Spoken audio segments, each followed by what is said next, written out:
আচ্ছা, সামনে তো ঈদ, তাই না? তো তোমরা কি ঈদের মার্কেট করছো? না। করনি? করবা না? করব। করবা? হুম। আচ্ছা, কবে করবে? কিছুদিন পর। কিছুদিন পরে? আজকে করবা? না।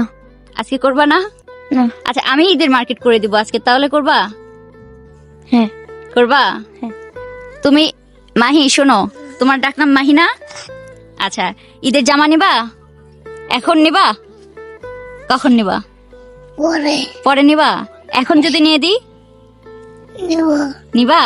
যাবা আমার সাথে? হ্যাঁ, মার্কেট করতে? আরে মার্কেট করতে যাব তো। আচ্ছা, তো ওদের জন্য আমরা একটু ঈদের মার্কেট করব, ওদেরকে নিয়ে যাব। তো ওদের জন্য ঈদের মার্কেট করার জন্য কিন্তু আমাদের সাথে যোগাযোগ করেছিল প্রবাসী রাশেদ ভাইয়া, এবং রাশেদ ভাই আমাদেরকে কিছু টাকা পাঠিয়েছে যাতে আমরা ওদেরকে ঈদের মার্কেট করে দিই। তো thank you so much Rashed ভাইকে এই পরিবারের পাশে দাঁড়ানোর জন্য, ওদের ঈদের মার্কেট করে দেওয়ার জন্য আপনাকে অসংখ্য ধন্যবাদ। তো চলো আমরা তাহলে একটু মার্কেট করতে যাই।